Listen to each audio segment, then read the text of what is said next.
Hi, everyone. I'm Andrea Marston. As Connor every week has typed into the Google chat on the intro of the show, thank you so much to Connor, who's the tech of this podcast, of this live show, pretty much of my life. Connor is teching my life. Honestly, thank you. Welcome to Bad Dog TV, everybody. This amazing internet place that is keeping live comedy alive. Woohoo! If you'd like to support live comedy, heck, why don't we just get this out of the way now? Because I'm going to bring it up so many times. Go to baddogtheater.com/5things and give us a little donation so we can keep these amazing shows going. Woo woo! Today's the season finale, and I'm gonna have to get that horn sound on my phone somehow because I'm gonna have such withdrawals. Also, probably just like Connor, we're gonna have to FaceTime once a week or something. I don't know. I'm really gonna miss this show. I've had such a great season.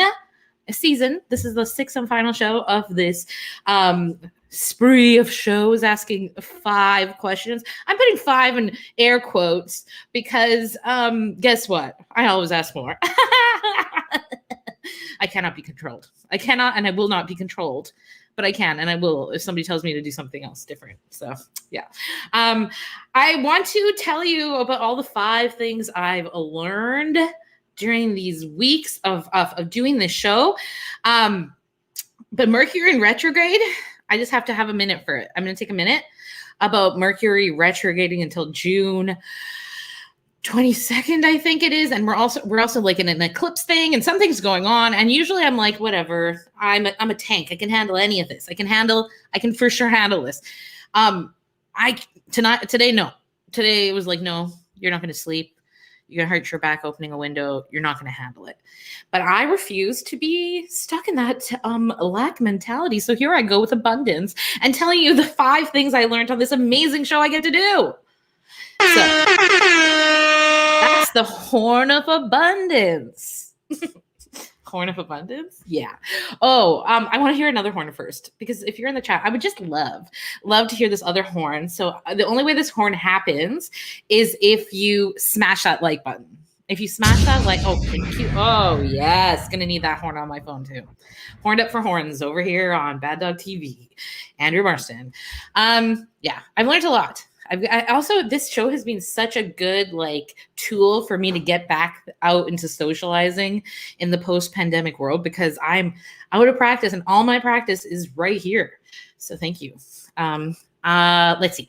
First, we had Anessa on, and Anessa taught me about just bringing fun to every moment I'm in, and I try.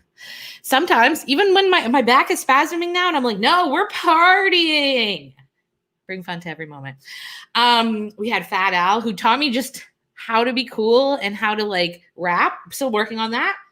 I'm not going to sample anything right here, right now. And Cassie Uwano taught me how to say her name right after literally 5 years of knowing her. I learned that. I learned that I have a place to stay in Baltimore because Blue was on here, and I just made that I'm staying at Blue. I'm staying at your house. Blue, pick up your phone. Blue, okay, I'll call her later. She's gonna let me stay at her house. I know I had more guests than that. Okay, the production coordinator for this show is a musical theater genius, Avery Jean Brennan. They are doing a show right now called No Country for They and Them. Go check that out. Google that. Find that. These are 5 things was that 5? I think those are 5 things. I really got to get that in. Yeah, I did it. Connor with the horns and the counting. Hornedupforhorns.com is a thing. Connor looked it for me. Oh, it's available domains. Okay, well, this is where I go after this show to create a website about Horned Up for Horns. I'm sure there's a niche market for that. And probably it's me. Oh my God. Maybe that's how I find my soulmate. My other person in this world who's horned up for horns. Until then, it's just my cat, who you will hear meowing maybe throughout the show. That's exciting, right? Okay, we're at the final show, the season finale of 5 Things, and I have such an amazing guest of mine, just a real improv inspiration of mine. Looking for love, email Andrea at hornedupforhorns.com. Thank you, Connor. Honestly, looking for love? Try that email. Or you could DM me. Slide. No, that's true. I have had people slide into my DMs at Pop Goes Andrea. And honestly, it's never what you want when somebody slides into your DM. It's like sugar daddies. And I'm like, I provide my own sugar, sir. So maybe horned up is my way to get horned up. You know what? I was going to say, you know what horns me up, but I don't think that's an appropriate way to introduce a guest, even though this guest is an improv inspiration of mine.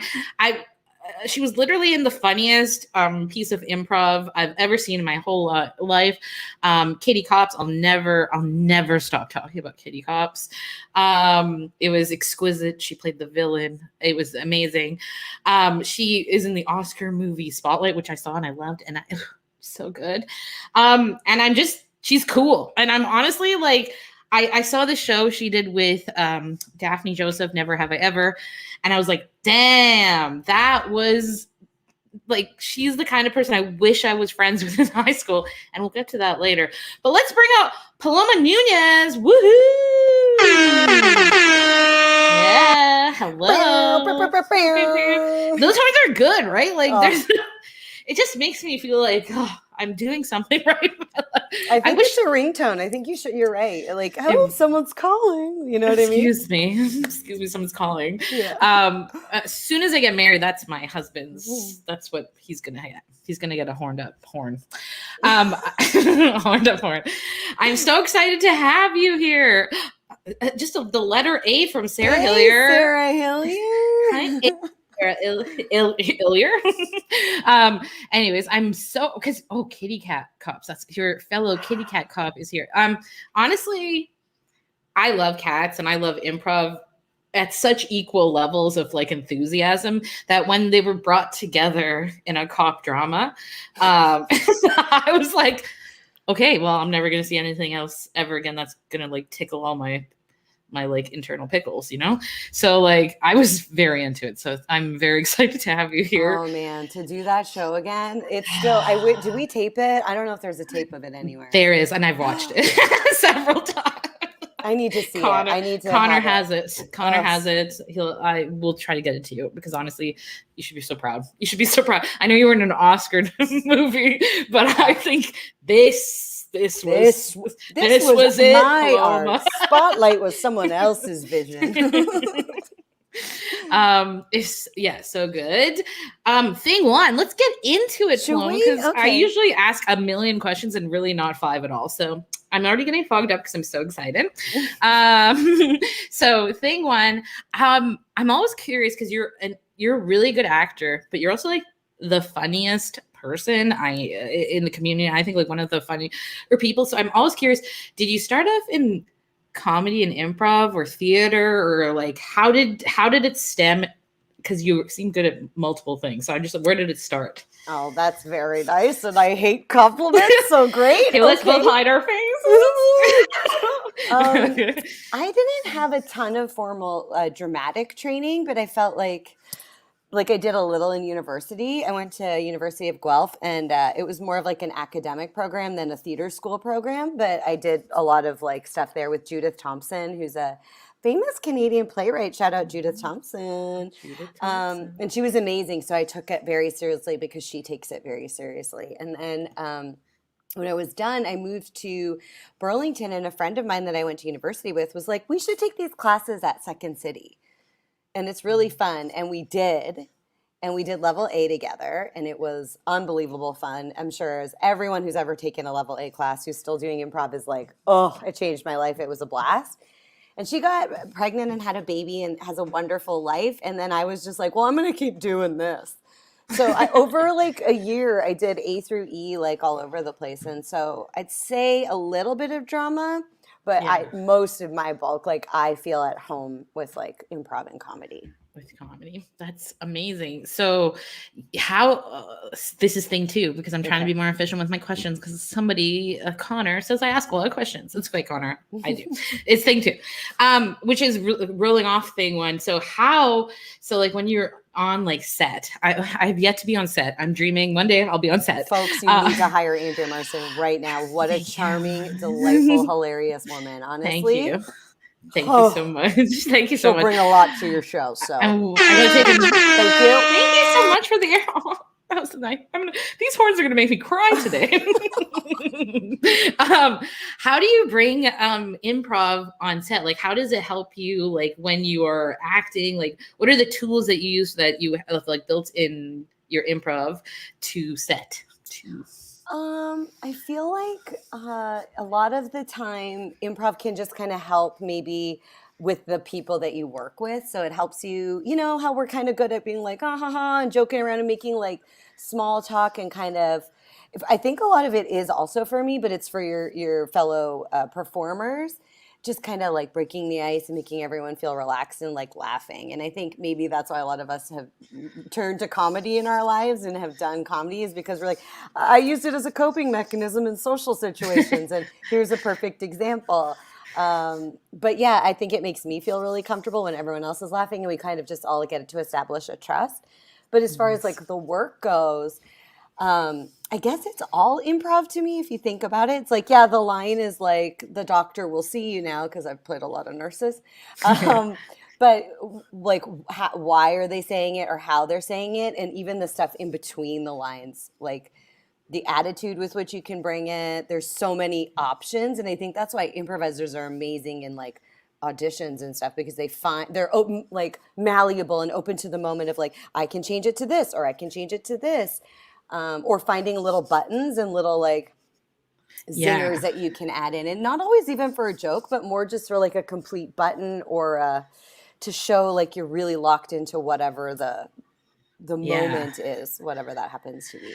I actually took a class from you called Subtlety and Subtext once, and oh my goodness, it was a while ago. It was a long time. I think it was like 3 or 4 years ago. Mm-hmm. But I do an exercise that literally is what you were talking about that I stole from you. And I credit you every time. Don't worry about it. I probably stole it from someone else. Credit you're going to have $1 million in your improv bank account because because I teach.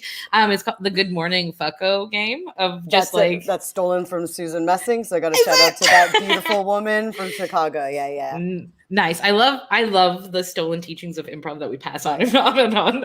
And we're honest about it, aren't we? Yeah. Well, because I'm always like, when you taught it to, I remember when anybody teaches me something that like blows my mind marbles, I'm like, whoa, this is so good, because it's like you can just like sit next to each other and like react. It was all about like reaction and like slowly building something out of a reaction. And now, like when I see you in things, I remember that you taught me that. So I saw you in Handmaid's Tale as the doctor. Oh. And I was like, Paloma's giving that Good Morning Fucko face, you know? You're like, you were giving such good face in Handmaids, just so you know. I just really? Like, I can't enjoy myself for at least 100 watches, and then maybe I can watch it. Yeah. Nice. So I've only seen it once, and I was like, ew, I hate myself. I feel like, hilariously, this is a podcast on the Sonar Network. I feel like that about my voice. So everybody listen to my voice. But yeah, when I hear my own voice, I'm like, oh boy. But I sound like that? People want to talk to me? I know. Yeah, I'm but like, you sound great. Thank you. relate. I feel like I'm gargling spit constantly is how I feel like sound. What a description. Yum. Yeah. So I'm so glad I got to ask you that question because I remembered that class, and yeah, it was amazing. And I think you give really great face when you act, just so you know. Thank you. Yeah, I got to remember my face when I'm auditioning because I think I just stand there with a completely straight face and I'm just all hands. You're all hands. Just all hands. So yeah, the hand acting. I'm like, am I too big with my eyeballs, or like my eyebrows are everywhere? So I think we're all having these things that we're thinking about. Like, look at me, I'm all hands right now. But I think that's kind of common that we're picking at ourselves about stuff. Yeah. That made me feel nice. Thank you so much for telling me that.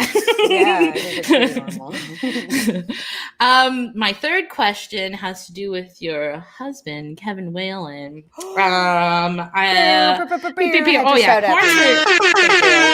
Kevin. For Kevin for sure. I remember one of the first times I saw you both improvise together, and like you were really in the scene. I actually did not know you were married at this time, but I saw a little like look between you guys where you're like, we're fucking with each other. This is fun because we're both fucking with. And then afterwards, I found out you were married, and I it's all I wanted in the world. I just manifest that kind of fuckery on stage with somebody I can marry. So yeah, what is it like to improvise with your husband, and what is it like to like live with an improviser on a day-to-day basis? Oh, wow. I think Kevin is one of the funniest, most easy people to watch. Easy as in like, I think you watch him and you immediately feel safe and that this person is going to take care of you and you don't have to worry about that. And I mean that in an audience perspective. Yeah. And I found that he's so good at biding his time for what is like amazing. Like, and I've always noticed that about him. I'm like, how does that look so easy? The guy hasn't said anything, and then he'll just burn the house down with like one huge zinger that's so observational and so poignant that he was listening the whole time and he's not just a wallflower. He's incredible.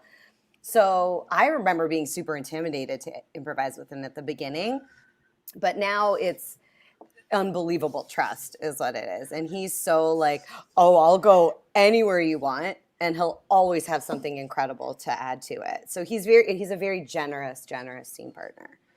Nice.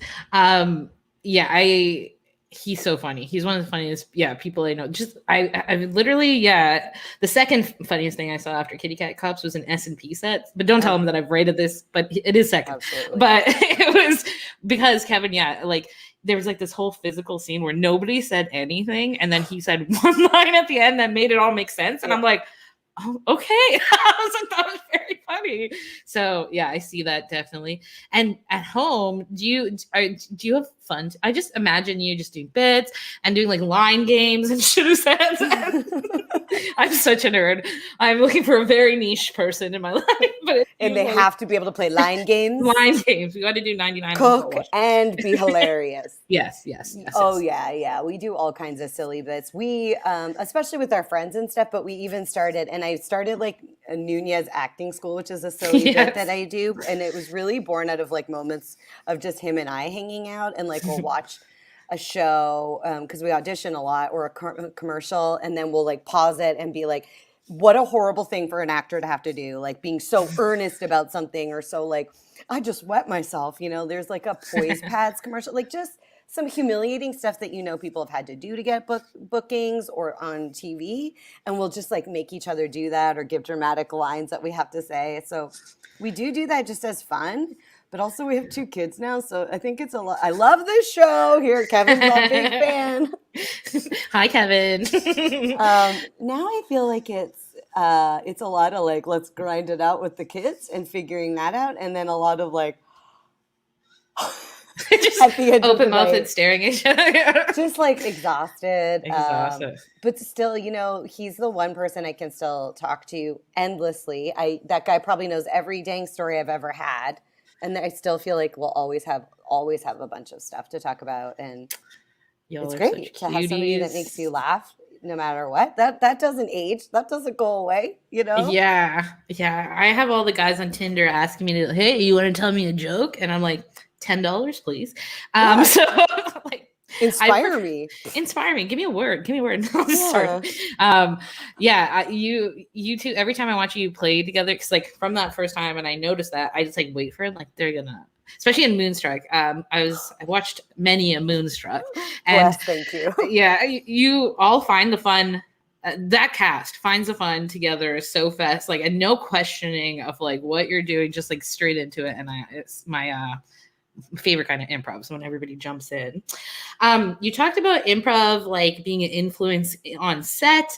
So thing number 4 is, how is improv like being, I'm just really leaning into improv because I love improv, and I'm doing improv after this, and I'm obsessed with the way you do improv. So I just want to know, how do you bring it to your life? How do you bring it to like mothering? How do you bring it to like your friendships? You said on set it makes you like comfortable with everybody, it makes it easy to like relate with people. Is that kind of the same in your day-to-day life? Yeah, I guess I, use comedy to make people feel relaxed and comfortable. And when they feel relaxed, then I think I can feel relaxed. And like, this is sometimes I'm not even always aware of like why or how I do things, but that's like a guess. I feel like a lot of us use comedy for breaking down barriers and comfort, because sometimes maybe social interactions feel awkward or weird. I think I just try to like, I don't know. I wish I was as great of an improviser in my daily life as I am like on stage, like as applying to rules, not saying I'm a great improviser on stage, but more like the rules that like, oh, I'm on stage and we do this. But sometimes life is like more stressful and complicated. So I feel like I'm not always as great at using those things as I should. Yeah. I still constantly try not to interrupt people, but I'm very much an interrupter because I'm so excited by what people are saying and want to be like, yeah, and then this. And then I'm like, just shut up and let them finish what they're saying. So there's still areas that Palomi's got to work more. But with kids, they're so dang playful. They're so open and imaginative. It's wild. And so I think, I've played like ridiculous characters chasing them around. Like I had this like pirate red beard. So we have a red beard in our tickle trunk and do ridiculous stuff like that. Lots of fun reading and voices, making up songs. Are they more like, goofy. do you think because you do all that stuff with them, and like I've seen Oscar on stage before, so I know he's very charming and very quick-witted. So like, do you think that like instills that in them because you're like always like in play mode with them? Well, not always. I'm sure there's like regular life day modes, but did you think you like nurture that like sense of play in them a bit more than maybe other parents do? Maybe, yeah. I think we're a lot goofier and sillier. And so sometimes the challenge is like, whoa, now I mean it. And they're like, well, like poor them. They're like, how do I figure out when you're done and it's serious and now it's not? And our friends are so goofy too. So I think they're just maybe believe adults to be kind of open and silly and wild and playful and engage with them. And then they meet some adults that aren't improvisers and they're probably like, oh, you guys are kind of boring. Yeah. That's awesome. And I also, I want to read something in here. I'll transfer ownership.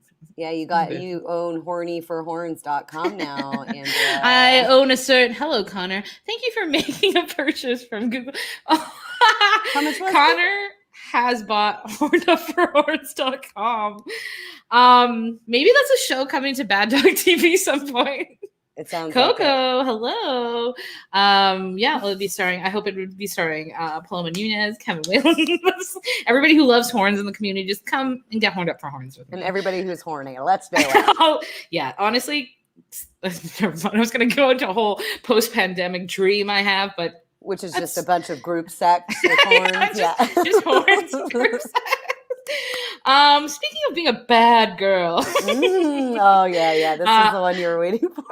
This is all, I hope we saved half an hour at least for this part. Oh God. So, I watched an episode of Never Have I Ever with Daphne Joseph on Bad Dog TV. And you were talking about like, you just mentioned, you casually brought it up in questions too, just like bad things you'd done as a teenager. And then I think you also posted this picture where you look like very gothic and like angry. And as a teen, I just remember this picture. Oh yeah, the black and white one where I got those were my headshots that I got with a hairdresser. That now I realize I think the whole scenario is a bit sketchy. I was like 14 or 15. He's like, yeah, I'll take your pictures.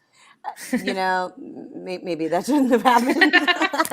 I mean, I kept my clothes on, and there was never like a take your clothes off. But like, what's I don't know. Yeah, it feels a something bit you think now as an adult. Like, yeah. What was I doing? So these are 5 rapid fire questions. Oh boy. But go into as much detail as you want, because I think you're the kind of person I would really want to be friends with and would help. I used to help like bad kids get away with things in high school, but I was very good on the surface. Okay. So what are 5 of like the baddest kid things you did when you were like growing up in Sudbury, you said, right? Yeah, I grew up in Sudbury, so there's not much to do there. Okay, which makes especially as a young teen. Nice. And so hobbies included drinking alcohol and getting other people to buy us beer. Very young, starting very young. Nice. That's a one thing. No, this isn't one. Okay, so you need the 5 things that I did? Okay. Yeah. I want the 5 baddest things, but that's is the first one that popped into my head was me and my friends, this is probably admitting to a crime. A friend of mine and I didn't want to do this history test. So we called in a bomb threat to our school. And we did a silly poem, like TikTok or something. Like we made it rhyme, like for sure inspired by some creepy like serial killer movie. And then we were like, and we called in from a payphone from across the city from where none of us lived. And then we went to school that day. I guess somehow, like all the dedication it took to making this illegal move probably would have been like solved if we just spent that dedication energy on studying, but we didn't. And it was a big history test. So we called it in, and then we sat around school, and I did see a cop there, but the test went forward and they didn't close the school. So you didn't get busted, and you still had to do the test? Although I just confessed to it, so I may be arrested. What's the statute of limitations on I think none of this ever happened. This is all improvised. Bomb threat statute of limitations. We're looking it up. That's a stat. Yeah, Connor's looking this up. Are we good, Connor? Has enough time passed? Yeah, because it's like tiny writing, so hopefully I'm okay, because otherwise we'll look up a lawyer maybe after.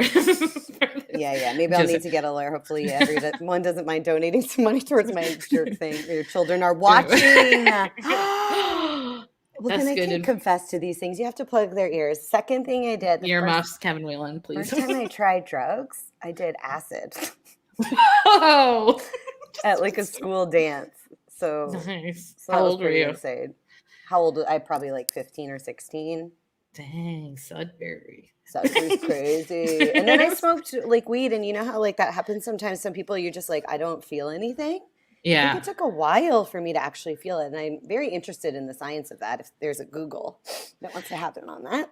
The first couple times I smoked weed, I also didn't, but I don't think I was inhaling right. Now that I smoke so much weed and I know how to get high, so yeah. But like I think I was inhaling wrong.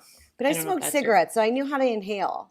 Oh, here's another bad one. I taught my cousin who has asthma, because she was smoking, but she wasn't inhaling. And I'm like, you're not inhaling. And so I taught her, and now like she has asthma and like some lung issues. And I was like, Jesus, Paloma, like way to teach your cousin. She could have just kept smoking and not actually been hurting herself. So there, I'll add that to my list. The one thing you're probably remembering is I live near train tracks, and they kind of were between downtown and like my neighborhood. And so I don't know why. Once we were drunk and we ran onto the tracks, and there's all these different tracks, and they used to take trains and like bang them to like move them along the track. Yeah. And there was a train going by, and we were like partway downtown, and we needed to get further to one direction. So we hopped on the train on the outside and like rode it for a bit, and then jumped off. How long is a bit? Because that's wild. That's wild. Yeah. Oh, I don't know. It was like 15, 16, 17. So 35 years ago. Just kidding. I was going to say, I thought you said how. So I asked how long did you like hop on a ride for? And first I thought you said 6 hours. And I was like, dang. I'm like, where did you end up? But I think probably like 5 minutes. They don't go that fast. No. And what were you like all saying to each other when you're on? It was just like, oh, run and grab and catch on with your friends. And then we also, what was dangerous at times was that we crawled through the thing. So like you can't always go past the train. So we had to like crawl under them. And that's what was dangerous, is because those get hit sometimes. And they were sitting still, but you never know. You never know. Oh so my it was goodness. A little stupid and thrilling. Oh, we're looking up train cars here on Google, Connor. Apparently, all the pictures of train car hopping are from like the 1920s, it seems. Yeah, and it looks easy, but it really wasn't. And I'm sure we fell, but it's like soft gravel kind of thing. Like, you know what? Yeah, I was a little drunk, so I don't fully remember all of it. I wish I can remember some more things, but naturally being a stoner and a drinker, a lot of it's a bit blurry. Yeah, I know. I agree. That's my 20s. It's a decade that's gone now, but yeah, that was like honestly intense, and someone I would have just paid money to hang out with in high school. I liked kids who were different, on the edge, and you just seem like someone I would have been friends with in high school. I was a pretty angry teen who was like, fuck you, everything. Why? Why do I have to wear tights? Because you want me to? Or, you know, like I was very like into questioning everything and getting into arguments about like I died on every hill kind of person. But it was really, I guess, to find my own autonomy and being very, very strong-willed. My poor mother is all I can say. It was a pain in the butt. Nice. How do you like reflect on those times now that you have kids of your own? Are you? Yeah. Oh God. Are you? Andrea, worried? I'm gonna get mine so bad. And that's the thing. Like you have kids and you're like la la la, and then you remember you as a teen, and I'm like, I was honestly such a nightmare of a teenager. I can't. I know I'm going to get mine, like, and I deserve it in a way. Yeah. But honestly, like I think you'll know how to handle it because you've had the life experience of like, you know, I jumped on a train. Yeah. And I'll know when they're stoned, even though like my mom knew, but what are you going to do? Connor's looking up, I think Teen Paloma Nuñez. No, he's looking up Teen Paloma Nuñez. Well, that one picture that was on Instagram should do it. Do you remember that one? I do. Also, the steam coming out of the... I was angry, but you would only ever know through my journal writing, and that's horrific, and no one will ever read those. But, we found it. Oh, this is the picture. The moodiest teen. So like whatever, I'm so trying. And that's even me pretty young. Like, so I think a lot of this bad stuff happened maybe a couple of years after that. Nice. Yeah. I felt like I sped through those questions because of how excited I was. So I'm going to give you a nice, do you have anything to promote, Paloma? Anything coming up that you want people to know about? Or just like general pieces of life advice to leave us on in the season finale? Oh my goodness. No pressure. I don't have anything to promote because I've been in Vancouver for the last almost 2 months working. So I guess I could promote that, but like they'll probably have no problems with it. So I get to play a pirate in a new Disney movie for Peter Pan and Wendy. So I'm a pirate on the Jolly Roger, which is very, very fun. After talking about so that Redbeard character, thank you. The Redbeard character, I feel like it's a bit of long form in that whole interview because the Redbeard character and all your teenage hijinks, and now you're a pirate. And now I'm a pirate. Yeah, honestly, that rebel energy really, really, really comes coming through in there. That's awesome. Well, congratulations. Yeah. Thank you. Thank you so much for being a guest on the season finale of 5 Things. We love chatting with you. I've loved chatting with everybody this season. It's been such an amazing season. So lucky to have Connor Lowe in the booth. So lucky to have Bad Dog Theater promoting live comedy. If you want to support the show, baddogtheater.com/5things. We'd love for you to smash that like button so I can hear that sound effect mic one more time. Oh, Whoa, smash it. pretty good, right? Yeah, good horn. Thank you so much. See you around. Maybe check out hornedupforhorns.com, which apparently I'm going to own after this. New comedy show coming to Bad Dogs. New comedy. Oh, I'm so excited. Thank you, everybody. Have a great week and a great summer. Double vax yourself. I'm Andrea Marston. This has been 5 Things.